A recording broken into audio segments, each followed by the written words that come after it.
Bismillahirrahmanirrahim. Assalamualaikum warahmatullahi wabarakatuh.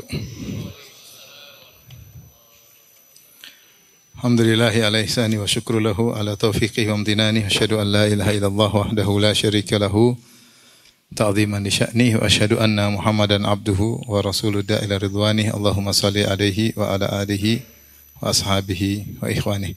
Hadirin hadirat yang dirahmati Allah Subhanahu wa taala. Kita masih pada bab al-qanaah wal afaf wal iqtisad fil ma'isyah, tentang qanaah dan menjaga harga diri dan kesederhanaan dalam menjalani kehidupan sehari-hari ya. Dalam kehidupan. Taib, pada pertemuan lalu telah kita sampaikan hadis pertama, hadis yang berikutnya wa an Abdullah bin Amr bin As radhiyallahu anhuma anna Rasulullah sallallahu alaihi wasallam qala, dari sahabat Abdullah bin Amr bin As radhiyallahu anhuma bahwasanya Rasulullah SAW bersabda, qad aflaha man aslam wa ruziqa kafafan wa qanna'ahu Allahu bima atah. Sungguh beruntung orang yang telah masuk Islam dan diberi rizki dengan kafaf, yaitu rizki yang cukup, tidak berlebih-lebihan dan juga tidak kurang. Wa qanna'ahu Allahu bima atah, dan Allah membuat dia qanaah dengan apa yang Allah berikan kepadanya. Hadis riwayat Muslim. Ini di antara hadis yang menunjukkan tentang keutamaan qanaah.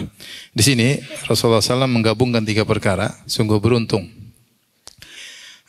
Al-falah sering datang dalam Al-Quran. Ya, qad aflahal mu'minun, ulaika humul muflihun.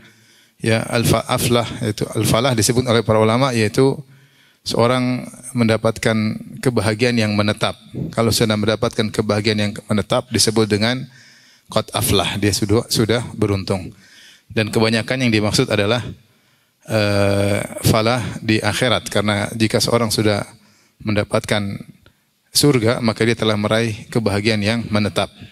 Namun terkadang juga seorang bisa mendapatkan falah dengan makna duniawi, yaitu jika dia sudah mendapatkan falah duniawi maka dia akan bahagia dan bahagianya menetap, yaitu imannya sudah kokoh sehingga dia senantiasa dalam kebahagiaan, meskipun kondisi dia naik turun tetapi dia tetap bahagia karena kekokohan imannya.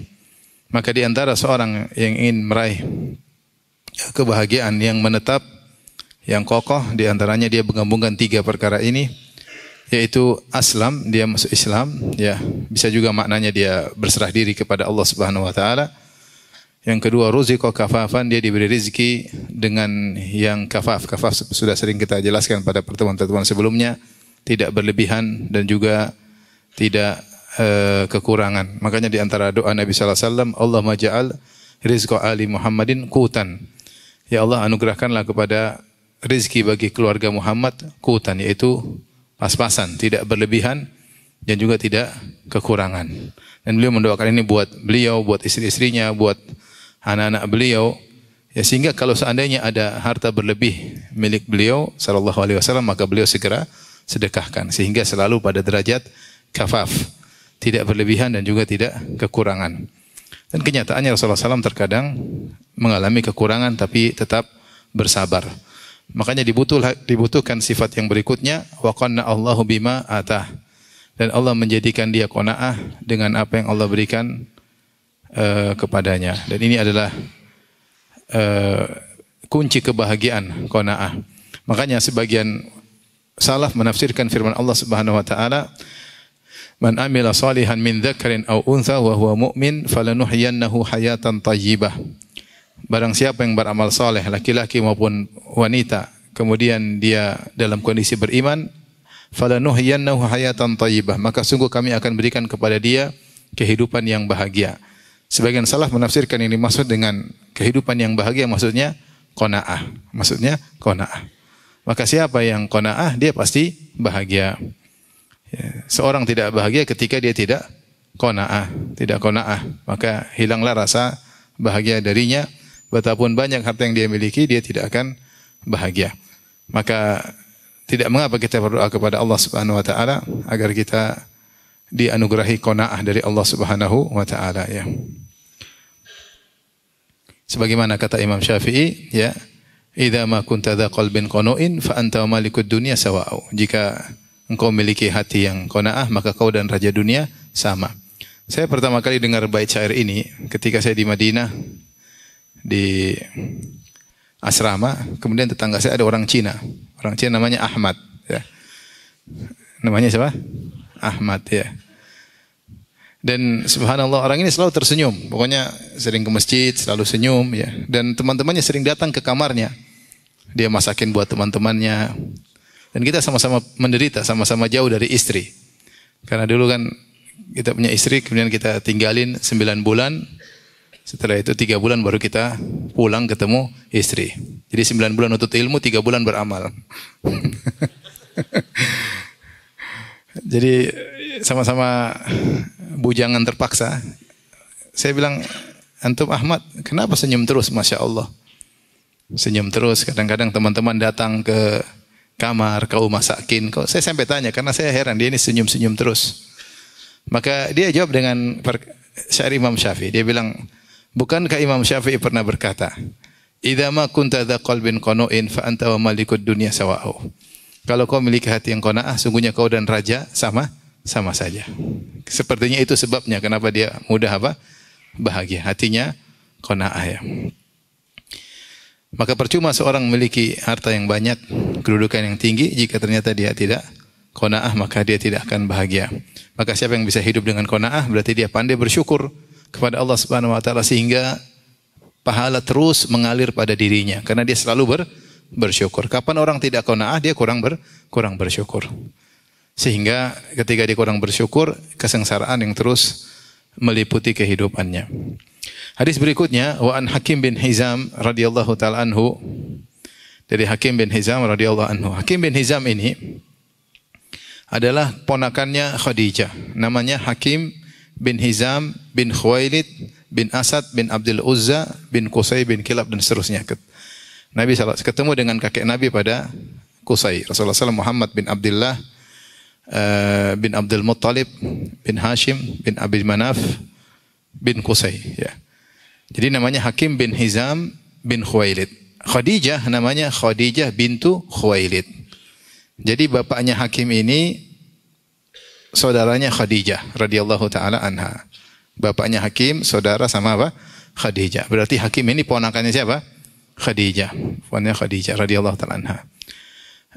Dan di antara kebaikan Hakim bin Hizam, dia yang memberikan hadiah kepada Khadijah seorang budak namanya Zaid ibn al-Harithah. Zaid bin Harithah dibeli oleh Hakim bin Hizam, kemudian dihadiahkan kepada Khadijah. Lantas kemudian Khadijah menghadiahkannya kepada Nabi SAW. Dan Nabi tidak punya anak laki-laki dari Khadijah. Anaknya semuanya perempuan ketika Rasulullah SAW sudah menjadi Nabi. Pernah ada laki-laki yang sudah meninggal, yaitu Qasim Abdullah. Yang tersisa ketika Nabi menjadi seorang Nabi adalah Zainab, Ruqayyah, Ummu Kulthum, dan Fatimah. Maka Zaid bin Harithah dihadiahkan kepada Nabi, lantas Nabi memerdekakannya, maka disebut dengan Maula, ya Maula Rasulullah sallallahu alaihi wasallam. Kemudian dia diangkat menjadi anak angkat Nabi. Maka dulu Zaid bin Harithah dikenal dengan Zaid bin Muhammad. Sampai turun firman Allah menegur, ud'uhum li abaihim huwa aqsatu indallah. Panggillah nama mereka sesuai dengan nama ayah mereka. Maka kembali lagi jadi Zaid bin Al-Harithah. Hakim bin Hizam sangat perhatian kepada ammahnya, yaitu bibinya Khadijah. Bahkan ketika Rasulullah SAW diboikot, Bani Hashim diboikot oleh Quraisy sekitar tahun 7 kenabian, diboikot selama 3 tahun, diisolasi, tidak boleh dikasih makan, tidak boleh dibantu, tidak boleh beli barang mereka, tidak boleh menikahkan dengan mereka atau menikah dari mereka. Maka di antara kebaikan Hakim, dia mengirim makanan buat Khadijah, Dan Hakim bin Hizam ketika di zaman jahiliyah, dia masuk Islam terlambat. Dia masuk Islam sekitar di Fatu Makkah. Fatu Makkah itu 8 Hijriyah. Dia masuk Islam 8 Hijriyah. Dia. Namun ketika dia masih jahiliyah, banyak amal soleh yang dia lakukan. Dia sudah merdekakan banyak budak. Dia sering memberi makan kepada fakir miskin. Dia sering menjamu tamu. Ya. Jadi kebaikannya sangat banyak. Ya.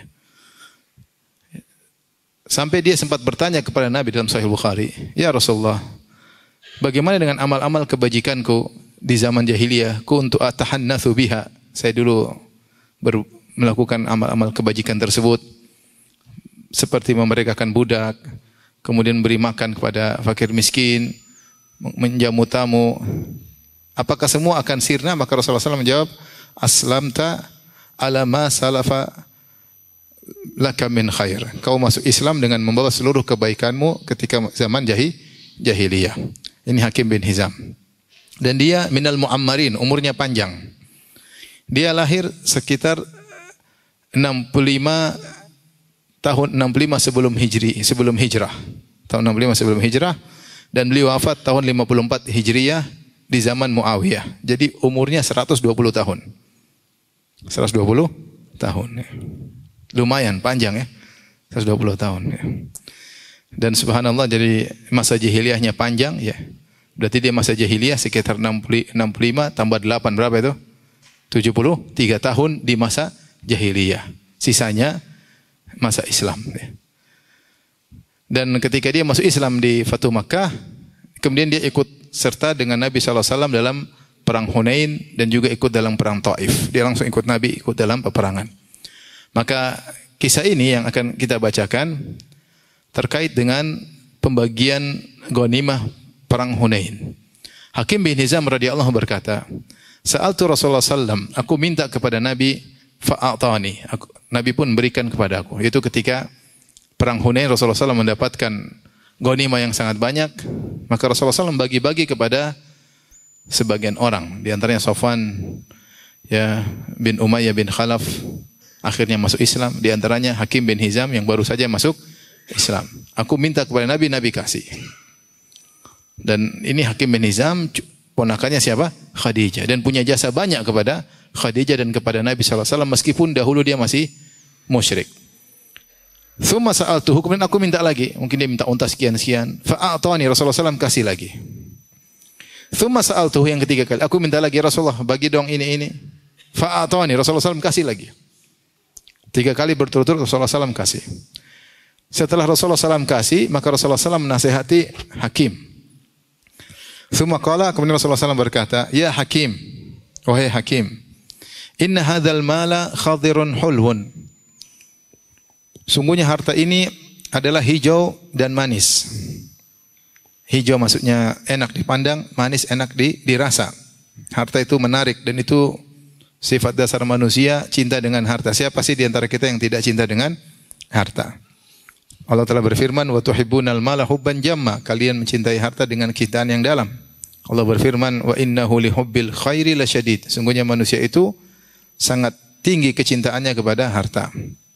Maka Rasulullah mensifati harta itu dengan khadir, hijau, dan hulun. Jadi hulun itu manis, khadir itu hijau secara dilihat. Dilihat enak, dirasa juga enak ya. Makanya kalau punya mobil baru dilihatin enak enggak? Enak. Dirasa juga enak, maksudnya dinaikin. Taib. Kemudian Rasulullah menasihati. Setelah Rasulullah memberi, bukan sebelum memberi. Setelah Rasulullah kasih, baru Rasulullah kasih nasihat. Ya. Kalau Rasulullah nasihati sebelum itu mungkin dipikir Rasulullah tidak mau kasih. Tapi Rasulullah SAW terkenal orang yang selalu memberi. Ya. Makanya dalam hadis saya katakan, "Wa ma su'ila an syai'in faqala la." Rasulullah SAW tidak pernah diminta sesuatu kemudian dia mengatakan enggak. Kalau dia punya pasti dia kasih. Tidak pernah dia bilang enggak. Pasti dia kasih. Makanya diminta kasih. Setelah Hakim sudah tidak minta lagi, disitulah Rasulullah SAW kemudian nasihati. Kata Rasulullah SAW, "Ya Hakim, wahai Hakim, inna hadzal mala khadirun hulwun." Sungguhnya harta ini adalah hijau dan manis. Faman akhadhahu bisakhawati nafsin burika lahu fihi. Siapa yang mengambil harta tersebut bisakhawati nafs, yaitu dengan kedermawanan, tidak tamak, tidak cari-cari, ngambil dengan hati tanpa tamak. Ya. Orang kasih, ambil tanpa harus tamak, kejar-kejar, ya. Itu namanya bisakhawati nafs. Burika lahu fihi, maka dia akan diberkahi pada hartanya tersebut. Wa man akhadhahu bi israfi nafsin. Siapa yang mengambil harta dengan israf, itu tamak, pingin, kejar-kejar harta tersebut, lam yubarak lahu fihi, maka tidak diberkahi hartanya tersebut. Wa kana kalladhi ya'kulu wa la yashba, maka dia seperti orang yang makan tidak pernah kenyang. Wal yadul ulya khairun minal yadis sufla, dan tangan di atas lebih baik daripada tangan di bawah. Ini nasihat luar biasa. Nasihat bagi Hakim bin Hizam. Ya. Tapi Nabi kasih, setelah kasih baru Rasulullah SAW kasih nasihat. Qala Hakim setelah dinasihati oleh Nabi, Beliau berkata, ya Rasulullah, walladzi ba'atsaka bil haqq, la arza'u ahadan ba'daka syai'an hatta ufariqad dunya. Wahai Rasulullah, demi zat yang mengutus engkau dengan kebenaran, itu demi Allah. Aku tidak akan minta kepada seorang pun setelah engkau sesuatu pun sampai aku meninggal dunia. Fakana Abu Bakar radhiyallahu anhu yad'u hakiman liyu'tiyahu al-ata. Rasulullah SAW kemudian meninggal dunia. Yaitu ini terjadi pada tahun, nasihat Nabi ini sekitar tahun 8 Hijriah. Sekitar tahun 8 Hijriah atau awal 9 Hijriah. Rasulullah wafat tahun 11 Hijriah. 8, 9, 10, 11. 3 tahun kemudian Rasulullah SAW wafat atau 3 tahun kurang. Karena Rasulullah SAW wafat pada bulan Rabiul Awal. Setelah itu yang menjadi khalifah adalah Abu Bakar As-Siddiq radhiyallahu ta'ala anhu. Dan hakim termasuk orang yang tercatat mendapatkan bagian dari Baitul Mal. Mungkin karena dia berjihad, mungkin karena dia apa. Maka Abu Bakar memanggil hakim, wahai hakim, ini bagianmu. Ya. Maka faya'ba an yaqbala minhu syai'an. Maka Hakim bin Hizam tidak mau terima sama sekali. Padahal itu hak dia. Karena dia sudah berjanji kepada Rasulullah, ya Rasulullah, setelah ini saya tidak bakalan minta kepada seorang pun. Beliau tidak minta, beliau dikasih. Dan itu hak dia. Tapi dari Baitul Mal. Beliau mengatakan enggak. Thumma inna Umar. Kemudian Abu Bakar meninggal dunia. Kemudian yang berkuasa setelahnya siapa? Khalifah siapa? Umar ibn Khattab radhiyallahu ta'ala anhu. Thumma inna Umar da'ahu liyu'tiyahu. Kemudian Umar, di zaman Umar, manggil hakim. Ya, tiap tahun ada jatah. Mungkin tiap tahun atau setiap ada peperangan ada jatah dikasih kepada hakim. Dipanggillah oleh Umar radhiyallahu anhu. Fa'aba an yaqbalahu. Demikian juga hakim tidak mau menerima pemberian dari Umar bin Khattab. Faqala, maka Umar memberi pengumuman. Umar berkata, ya ma'syaral muslimin. Wahai kaum muslimin sekalian. Ushidukum ala hakimin anni a'ridu alaihi haqqahu alladhi qasamahu Allahu lahu fi hadzal fai' fayaba an ya'khudhahu. Aku mempersaksikan kepada kalian agar kalian tahu tentang hakim. Sungguhnya aku telah menawarkan kepada dia harta yang merupakan haknya, yang merupakan pembagian dari Allah Subhanahu wa taala dari fai', yaitu dari harta rampasan perang atau dari ghanimah, namun dia enggan untuk mengambilnya. Ya, artinya supaya orang-orang tidak menuduh Umar menahan hak Hakim bin Hizam. Maka dia umumkan kepada orang-orang, saya sudah tawarin, dia enggak mau. Falam yarza hakimun ahadan minan nasi ba'dan Nabi sallallahu alaihi wasallam hatta tufiya. Maka hakim tidak pernah meminta seorang pun setelah harta setelah wafatnya Nabi sallallahu alaihi wasallam sampai beliau wafat radhiyallahu taala anhu pada tahun 54 Hijriah di zaman Khalifah Muawiyah bin Abi Sufyan radhiyallahu taala anhu. Di sini ada pelajaran yang penting bagi kita, ya. Bahwasanya seorang kalau mencari harta jangan tamak, jangan apa? Jangan tamak. Yang menjadi patokan bagi kita adalah bukan banyaknya harta tapi keberkahan harta. Kebanyakan kita yang kita perhatikan adalah banyaknya harta. Yang penting bagaimana harta banyak sampai ke tangan. Padahal yang Rasulullah ingatkan bukan banyaknya harta tetapi keberkahan apa? Harta. Betapa banyak orang punya harta banyak tapi tidak berkah. Sehingga saya sering dengar ya dari beberapa orang, mereka dulu punya uang banyak, kata mereka, dulu uang saya banyak Ustaz, terus hilang entah kemana. Ini diantara ciri tidak apa? Tidak berkah. Entah kemana hilang. Entah dia dulu kerjanya ini, kerjanya anu. Tapi cerita dulu uang saya banyak, tiba-tiba hilang begitu saja dan saya tidak tahu kemana. Ini tanda bahwasanya harta tersebut tidak berkah. Ya. Oleh kerana ikhwan, yang penting bagi kita adalah keberkahan. Kalau berkah harta kita, maka hisapnya mudah. Karena harta kita pasti digunakan untuk yang baik-baik. Karena harta kita berkah. Untuk sedekah, untuk umrah, untuk haji misalnya. Untuk nyambung silaturahmi, untuk membantu tetangga. Untuk membantu orang kaum muslimin dalam kesulitan. Sehingga untuk menyekolahkan anak, untuk membiayai kehidupan rumah tangga. Dan harta kita akhirnya semuanya berkah. Sehingga ini mudahkan kita untuk dihisap dan hasil hisapnya insya Allah indah. Tapi kalau harta tidak berkah banyak, kita entah kemana harta tersebut. Kita buat jalan-jalan, buat beli barang-barang yang terlalu mewah, kita hambur-hamburkan uang, buat senang-senang yang berlebihan. Sehingga akhirnya uang habis, hisapnya panjang, jawabnya susah. Hisapnya panjang, jawabnya susah.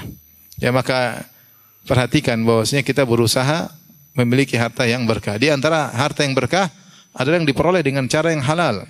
Makanya Rasulullah SAW pernah bersabda tentang dua pelaku transaksi, kata Nabi SAW, wa in sadaqa wa bayyana burika fi bai'ihima.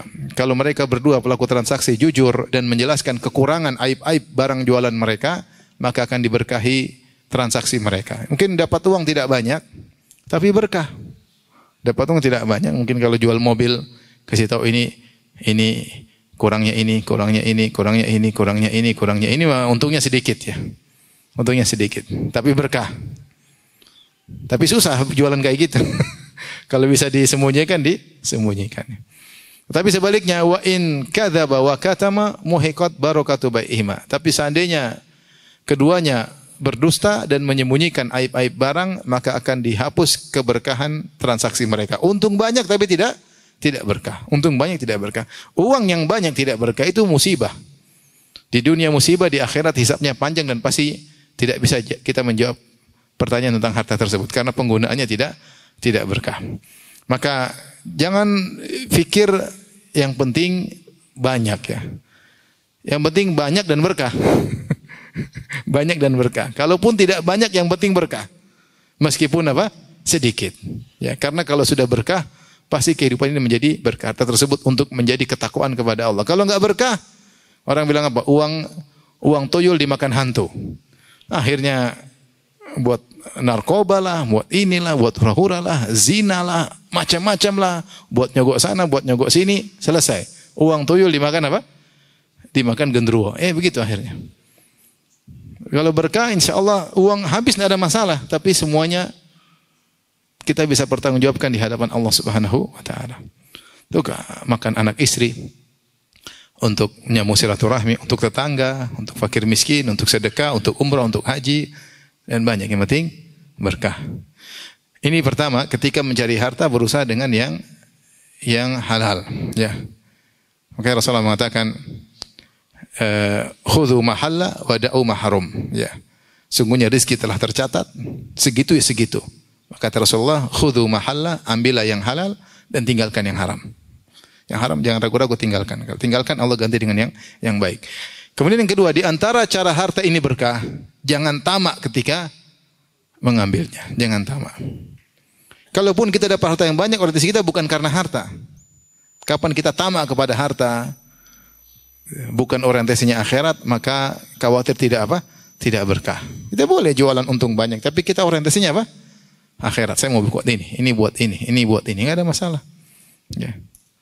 Tapi kalau terlalu tamak, mengambil harta terlalu tamak, ya, apalagi berharap dari punya orang, maka ini khawatir tidak berkah. Maka Rasulullah SAW mengatakan, ya, faman akhadahu bisakhawati nafsin, siapa yang mengambil harta tanpa ada ketamaan, dia uang harta banyak pun dia tidak tamak. Di antara bukti tidak tamak, dia mudah untuk membantu di jalan Allah Subhanahu wa taala. Dia tidak tamak dengan harta. Di antara tamak dia pelit. Di antara tamak dia, tanda tamak dia pelit ya. Maka insya Allah hartanya diberkahi. Tapi kalau dia mengambil dengan rakus, israf itu maksudnya rakus ya. Maka tidak akan diberkahi. Tidak akan diberkahi. Kalladzi ya'kul wa la yashba. Seperti orang yang makan tidak pernah kenyang. Buat apa makan tapi enggak pernah kenyang? Makan terus enggak pernah kenyang. Kalau berkah makan sedikit sudah kenyang. Harta sedikit tapi alhamdulillah mencukupi. Ya. Mencukupi. Kemudian Rasulullah SAW mengingatkan, yadul ulya khairum min yadis sufla, yang memberi lebih baik daripada yang menerima. Tentu yang memberi dapat pahala yang besar karena membantu sesama kaum muslimin. Inilah Hakim bin Hizam. Nah, ini saja beliau radhiyallahu anhu ditawarkan harta yang itu hak dia, dia pun menolak. Mungkin dia sudah merasa cukup, dia tidak perlu ya. Apalagi yang minta-minta ya, yang minta-minta. Seorang tidak boleh minta-minta kecuali darurat. Kalau enggak darurat maka hukum asalnya terlarang. Hukum asalnya terlarang.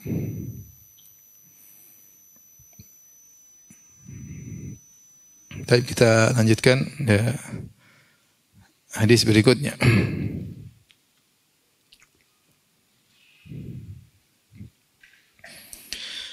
Wa an Abi Burdah an Abi Musa al-Asy'ari radhiyallahu ta'ala anhu, Abdullah bin Qais radhiyallahu anhu, qala kharajna ma'a Rasulillah sallallahu alaihi wasallam fi ghazatin. Suatu hari kami keluar bersama Nabi sallallahu alaihi wasallam dalam suatu peperangan namanya Ghazwah. Ghazwah itu jadi pasukan yang dikirim oleh Nabi ada 3 model. Ada namanya Ghazwah, ada namanya Sariyah, ada namanya Ba'thun. Ghazwah itu Nabi ikut serta. Ikut serta. Seperti perang Badar, perang Uhud, ya. Perang Khandaq, Nabi dalam pasukan kaum muslimin. Namanya apa? Ghazwah. Kalau Sariyah yaitu pasukan dikirim oleh Nabi dan Nabi tidak ikut. Nabi tidak ikut. Namanya Sariyah. Kalau Ba'thun atau Bu'uth, Ba'thun adalah kelompok-kelompok kecil yang dikirim oleh Nabi sallallahu alaihi wasallam. Bisa jadi beberapa orang untuk mengecek musuh atau menghadang musuh. Ini istilah-istilah dalam sirah nabawiyah, ya. Taib. Kami bersama Nabi sallallahu alaihi wasallam dalam satu peperangan, yaitu peperangan namanya Ghazwat Zatur Riqa. Ghazwat Zatur Riqa. Kata Ibnu Abdul Bar yaitu pada tahun 4 Hijriyah, yaitu sebelum perang Khandaq. Sebelum perang Khandaq, Rasulullah SAW pergi ke Bani Muharib dan kepada kabilah Ghatafan, yaitu daerah Najd, yaitu ke arah timur kota Madinah. Ke arah timur kota Madinah, ratusan kilo, bisa jadi 500, 600, 700 ya, ke arah timur. Ke arah timur. Kemudian kata Abu Musa al-Asy'ari, kami sedang bersama Nabi dalam satu peperangan, dalam perjalanan, wa nahnu sittatu nafarin bainana ba'irun na'taqibuhu. Dan karena onta yang digunakan untuk perjalanan jauh cuma sedikit, maka ada satu ekor onta kami berganti-ganti sampai satu ekor onta dinaiki oleh 6 orang, yaitu 1 orang naik, 5 orang jalan kaki. Nanti gantian. 1 orang naik lagi, 5 orang jalan kaki lagi. Terus begitu. Waktu perang Badar Rasulullah SAW bertiga. Rasulullah SAW perang Badar karena kekurangan onta, Rasulullah SAW bertiga. Rasulullah sama 2 sahabat. Sampai 2 sahabat mengatakan, "Ya Rasulullah, Anda naik aja terus, kami jalan." Kata Rasulullah, "Saya juga butuh pahala seperti kalian." Ya, saya juga butuh pahala seperti kalian. Maka Rasulullah turun jalan kaki, sahabat naik gantian. Rasulullah tetap ikut aturan, ya. Maka mereka saking sedikitnya onta, mereka berenam, 1 ekor onta. Padahal perjalanan ratusan kilo, mungkin 500, mungkin 600 kilo ke arah timur kota Madinah, ya. Na'taqib itu gantian-gantian. Fanaqibat aqdamuna wa naqibat qadami. Maka kaki kami pecah-pecah. Pecah-pecah saking karena melewati padang pasir, melewati batu-batu, jauh, ya. Sampai akhirnya kakiku pun juga pecah-pecah. Kata Abu Musa al-Asy'ari. Wa saqatat adfari, bahkan kukuku juga lepas saking apa? Mungkin setengah mati, ya. Berdarah-darah berjalan. Ini mau perang aja jalan ratusan kilo, ya. Makanya kita tahu bagaimana keutamaan para sahabat. Kita kalau seperti sahabat, belum sampai musuh sudah tewas di luar. Jalan ratusan kilo. Ya, sampai kayak gini, mau perang aja jalan sampai kuku lepas-lepas. Fakunna nalufu ala arjulina al-khiraq. Rupanya sepatu mereka udah rusak. Khuf mereka sudah. Akhirnya kami ambil kain, kami lilit itu kaki. Kami lilit itu kaki, ya. Fasumiyat ghazwata dzatir riqa. Itu ruq'ah, riqa itu lembaran-lembaran kain. Maka ketika itu perang tersebut dinamakan ghazwat dzatir riqa. Itu perang yang ada bulatan-bulatan kain untuk mengikat kaki supaya bisa terus melanjutkan perjalanan. Subhanallah, ya. Berat, ya. Saya kemarin waktu hajian, kita capek tapi lihat ada orang kakinya sampai darah-darah, dia lilit pakai kain, kemudian tetap jalan, ya Allah. Malu kalau kita malas, ini kaki sudah darah, dililit masih masih jalan, tetap berjuang menjalankan ibadah haji. Ini apalagi ratusan kilo, ya. Maksudnya luar biasa para sahabat. Lima kunna na'sibu ala arjulina minal khiraq, karena kami melilitkan kain pada kaki kami karena luka-luka, pecah-pecah, ya, pecah-pecah dan berdarah-darah dan kuku kami sampai lepas-lepas. Qala Abu Burda berkata, fahaddatha Abu Musa bihadzal hadits. Abu Musa al-Asy'ari menyampaikan kepada kami hadis ini. Tsumma kariha dzalik. Kemudian dia kayak tidak suka bercerita tentang kisah ini. Mungkin ada yang tanya, bagaimana kenapa dinamakan dengan perang Zatur Riqa? Maka dia cerita, ya. Setelah dia cerita, dia enggak suka, dia cerita. Wa qala ma kuntu asna'u bi an adhkurahu. Saya sebenarnya tidak ingin cerita. Saya tidak ingin cerita. Qala ka'annahu kariha an yakuna syai'an min amalihi afshahu. dia tidak suka, seakan-akan dia jadi tidak suka karena dia tidak suka ada amalannya yang dia ceritakan kepada orang lain. Ya, dia tidak suka amalan kebaikan yang ceritakan kepada orang lain. Muttafaqun alaih, hadis riwayat Bukhari dan riwayat Muslim ya. Hadis ini menjelaskan tentang bagaimana ya kehidupan para sahabat yang sangat sederhana ya. Bukan menjalani kehidupan yang sederhana dalam kehidupan biasa-biasa saja. Padahal bahkan mengalami kesulitan ketika akan berperang. Ketika mereka akan berperang karena menjalankan perintah Nabi, mereka tidak alasan karena begini, mereka tetap jalan. Mereka tetap jalan. Meskipun tidak sepatu sampai robek-robek, meskipun sampai kaki pecah-pecah, mereka tetap berjalan bersama Nabi sallallahu alaihi wasallam dan mereka ya qanaah dengan apa yang Allah takdirkan buat mereka ya. Makanya di antara doa agar kita qanaah, as'aluka ridha ba'dal qadha. As'aluka ridha ba'dal qadha. Ya Allah, anugerahkanlah kepada ridha setelah keputusanmu. Terkait dengan apa yang tidak kita sukai, terkait dengan ekonomi kita ridha dengan apa pemberian Allah Subhanahu wa taala. Dan ini juga dalil bahwasanya bagaimana para sahabat mereka jauh dari hal-hal yang bisa membuka pintu riya ya. Kalau tidak ditanya mungkin mereka tidak akan cerita. Namun karena ada yang bertanya maka mereka harus cerita. Setelah itu pun mereka tidak suka. Karena ada amal soleh mereka yang harus mereka ceritakan kepada orang lain ya. Ini sahabat yang takwanya luar biasa, tidak berani spekulasi dalam masalah riya ya. Karena seorang kalau cerita amal solehnya minimal kalaupun dia masih ikhlas, minimal maka pahalanya berkurang dari pahala amalan tersembunyi menjadi pahala amal yang tersiarkan. Makanya Ibnu Qayyim menyebutkan syaitan berusaha menggoda seseorang untuk riya. Kalau dia tidak mampu menjerumuskan dalam riya, maka syaitan berusaha orang ini agar cerita agar pahala dia berubah dari pahala amalan tersembunyi menjadi pahala amalan yang terlihat. Karena pahala amalan tersembunyi lebih besar daripada amalan yang tersiarkan. Maka kita berusaha mencontohi para sahabat. Maka berusahalah kita menyembunyikan amal soleh kita. Amal soleh kita ini sudah sedikit. Mau ceritain semua repot ya. Coba kita renungkan masing-masing sekarang. Semua kita harus renungkan. Ada enggak amal soleh yang kita sembunyikan? Coba kita renungkan. Coba antum renungkan masing-masing. Ada enggak amal soleh yang, kalau maksiat yang sembunyikan banyak, kita sepakat. Maksiat yang kita sembunyikan banyak ya. Asalnya kita sembunyikan maksiat. Tetapi amal soleh yang kita sembunyikan, coba renungkan. Ada atau tidak? Kalaupun ada itu sangat sedikit. Kebanyakannya sudah kita ceritakan. Mau lewat medsos, mau kita upload, mau kita jadi bahan ceritaan di antara kawan-kawan ya. Sehingga amal soleh kita ceritakan. Terus yang tidak kita ceritakan yang mana ya? Bukan Rasulullah SAW mengatakan, "Man istata'a minkum an yakun la khabi'un min amalin salih falyaf'al." Siapa di antara kalian yang mampu untuk menyembunyikan amal soleh, maka lakukanlah. Seorang tidaklah spekulasi dalam amal solehnya. Kalau dia sembunyikan amal solehnya, bisa dipastikan 99% diterima oleh Allah. Bisa dipastikan. Karena tidak ada riya sama sekali. Tidak ada pintu untuk riya. 99%, kalau saya boleh bilang 100% diterima. Karena nggak ada yang tahu. Yang tahu cuma siapa? Allah. Tinggal sesuai sunnah atau tidak. Tapi kalau dia cerita, berubah drastis. Bisa jadi 0,5% diterima. Sisanya belum tentu diterima. Maka jangan spekulasi. Tidaklah kita mencerita kecuali memang benar-benar ada maslahat besar dan kita berusaha merasa aman. Maksudnya kita merasa insya Allah ini ikhlas ya, bukan karena apa-apa. Maka kalau ketika orang mau menguak amal soleh kita, tidak usah duduk sama orang seperti ini ya. Antum gimana sih? Kalau malam ngapain aja? Ngapain aja? Ya adalah mau tahu aja ya.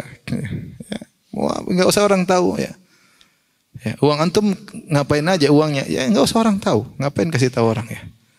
Kita mau ini, mau anu, mau ini. Kata Abu Hazim Salamah bin Dinar, "Uktum min hasanatik kama taktum min sayyi'atik." Sembunyikanlah kebaikan-kebaikanmu sebagaimana kau menyembunyikan keburukan-keburukanmu. Sebagaimana kau semangat menyembunyikan maksiat yang kau lakukan, maka semangatlah untuk menyembunyikan amal soleh. Karena kalau sembunyikan amal soleh, boleh saya katakan 99% pasti diterima. Pasti diterima. Kalau nggak saya berlebihan, saya boleh bilang 100%. Karena nggak ada yang tahu. Tapi kalau kau sudah cerita, khawatir 99% tidak diterima. Karena bisa jadi ada wangi riya di situ, ada aroma riya. Aroma riya. Maka waspada ya, waspada. Sekarang zaman orang pamer-pamer amal soleh banyak ya. Di podcast lah, di mana lah, di inilah, macam-macam lah. Bangga dengan amal solehnya ya. Maka waspada.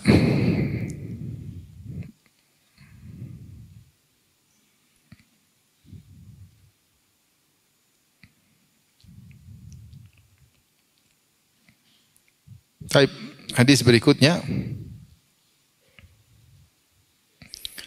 Wa an Amr bin Taglib bi fathita al-muthanna fawqa wa iskan al-ghain dan seterusnya. Anna Rasulullah sallam utiya bi malin aw sabyin faqassamahu.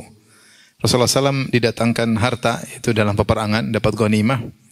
Aw sabyin itu maksudnya tawanan ya. Faqassamahu, maka Rasulullah sallam bagi-bagi. Fa'ata rijalan wa taraka rijalan. Rasulullah sallam berikan kepada sebagian orang, dibagi-bagi, dan sebagian Rasulullah tidak berikan.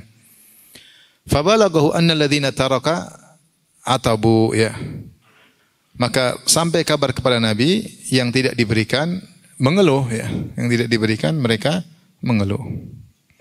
Fahamidallah thumma asna alaih, maka Nabi SAW pun memuji Allah dan menyanjung Allah. Thumma qala, kepada Rasulullah menjelaskan kenapa sebagian orang dia kasih, kemudian sebagian orang tidak dia kasih. Beliau berkata, amma ba'du, kemudian daripada itu, fa wallahi inni la a'ti ar-rajula wa ada'u ar-rajula. Walladhi ada'u ahabbu ilayya min alladhi u'ti. Sungguh aku ini memberikan harta kepada sebagian orang dan aku meninggalkan pemberian kepada sebagian orang. Ada yang saya beri, ada yang saya tidak beri. Walladhi ada'u ahabbu ilayya min alladhi u'ti. Dan orang yang aku tidak kasih lebih aku cintai daripada orang yang aku kasih. Walakinni innama u'ti aqwaman lima ara fi qulubihim minal jaza' wal hala. Ya, akan tapi aku memberikan kepada sebagian orang karena mereka kayaknya takut, kayaknya khawatir ya, mengeluh ya. Mengeluh, maka itu yang saya kasih. Wa akilu aqwaman ila ma ja'alallahu fi qulubihim minal ghina wal khair. Minhum Amr bin Taglib. Dan sebagian orang aku serahkan mereka ya, aku serahkan mereka kepada iman yang ada dalam hati mereka, di mana hati mereka merasa cukup ya, merasa cukup dan ada kebaikan dalam hati mereka. Di antara orang-orang yang aku tidak kasih, aku serahkan mereka kepada hati mereka yang Allah tanamkan pada hati mereka berupa merasa cukup dan kebaikan adalah Amr bin Taglib. Amr bin Taglib. Rasulullah sebutkan di antara orang-orang tersebut Amr bin Taglib. Qala Amr bin Taglib, ketika disebut namanya bayangkan Rasulullah puji. Kata Rasulullah, ada sebagian orang saya tidak kasih karena saya tahu mereka qanaah. Di antaranya Amr bin Taglib. Kira-kira kalau antum Amr bin Taglib gimana? Masya Allah ya. Masya Allah. Saya enggak duga ya Rasulullah. Fa wallahi ma uhibbu anna li bi kalimati Rasulullah sallallahu alaihi wasallam humran na'am. Ya. Saya tidak suka kalau ucapan itu diganti dengan onta merah. Artinya kalau dikasih mending ucapan Nabi. Rasulullah menyebutkan ternyata saya memiliki hati yang apa? Yang qanaah, yang cukup. Ini di antara dalil tentang keutamaan Amr bin Taglib radhiyallahu taala anhu ya. Di mana Rasulullah sallallahu alaihi wasallam memilih dia memandang dia termasuk orang-orang yang mulia sehingga tidak perlu dikasih harta. Ada sebagian orang Rasulullah kasih bukan karena Rasulullah cinta sama mereka, tapi karena imannya apa? Imannya kurang, atau mungkin khawatir mereka mengeluh, atau Rasulullah SAW ingin mengambil hati mereka, atau Rasulullah SAW ingin mengkokohkan hati apa? Hati mereka, maka Rasulullah SAW kasih. Rasulullah kasih. Adapun yang imannya sudah kokoh, sudah kuat, maka Rasulullah SAW tidak kasih. Rasulullah tahu mereka adalah orang-orang yang qanaah. Ya. Jadi mereka itu sebagian sahabat mungkin ada kecemburuan. Mereka menyangka orang-orang itu lebih dicintai oleh apa? Nabi. Maka Nabi perlu jelaskan. Ini bukan masalah saya lebih cinta kepada mereka, tapi mereka memang butuh apa? Butuh harta agar saya lembutkan hati mereka. Adapun kalian sudah imannya sudah kuat ya. Maka dulu waktu saya di Madinah, ya, saya sempat ngajar TKI. Kemudian jadi kita pergi ke kantor dakwah TKI. Kemudian sebelum ngajar ada sarapan lah. Sarapannya sederhana. Itu roti tamis harganya 1 real. Kemudian bumbunya 1 real. Zaman itu 1 real. Jadi makannya sederhana. Setelah makan baru kita pengajian. Supir-supir dan pembantu-pembantu tukang kebun. Sementara di samping kita ada orang-orang Filipina makannya kambing, kemudian luar biasa. Tiap minggu begitu. Sebagian teman-teman akhirnya protes. Ustadz, itu mereka kambing. Saya Masya Allah main, ada tenis meja, main ini. Mereka coklat. Kita tamis terus Ustadz. Mungkin jawabannya kira-kira seperti ini. Saya bilang kalau kamu mau kambing, kau kafir dulu. Terus murtad, terus masuk Islam, insya Allah dikasih seperti itu. Mu'alaf dikasih. Kalau imannya udah lama, udah tamis saja 1 real. Iman sudah kuat 1 real. Itu mereka karena baru masuk apa? Baru masuk Islam. Makanya dikasih senang, biar hati mereka kokoh. Ini udah lama imannya. Udahlah. Gorengan. Selesai. Jadi bukan berarti. Jadi ini juga mungkin hadis tentang Nabi. Tapi kita juga ambil secara kesimpulan. Bahwasanya tidak mesti bahwasanya kekayaan merupakan tanda cinta Allah kepada seseorang. Tanda cinta Allah kepada seorang itu jika dia digunakan untuk beramal soleh, terutama ketika akan meninggal dunia. Selama dia beramal soleh dengan hartanya berarti dicintai oleh Allah Subhanahu Wa Taala. Tapi kalau dapat harta tapi tidak digunakan untuk beramal soleh maka tidak dicintai oleh Allah Subhanahu Wa Taala. Ya.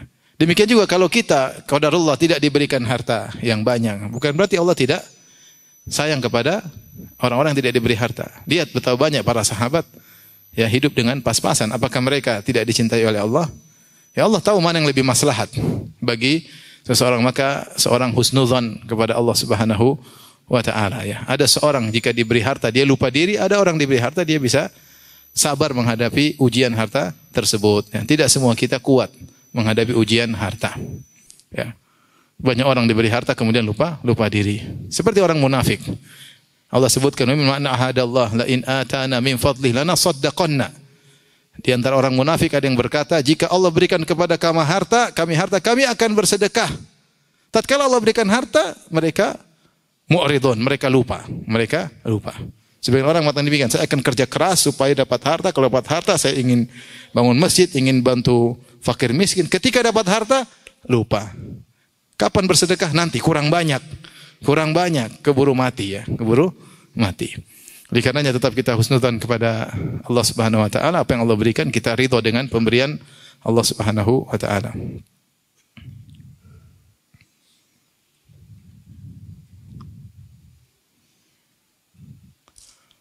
Baik, hadis berikutnya. Wa an Hakim bin Hizam radhiyallahu anhu, anna Nabi sallallahu alaihi wasallam qala, al-yadul ulya khairun min al-yadis sufla. Tangan yang di atas lebih baik daripada tangan yang di bawah. Itu yang membantu lebih baik daripada yang menerima. Wabda biman ta'ul. Mulailah dengan yang menjadi tanggunganmu. Tapi demikian saja. Wabillahi taufiq wal hidayah. Assalamualaikum warahmatullahi wabarakatuh.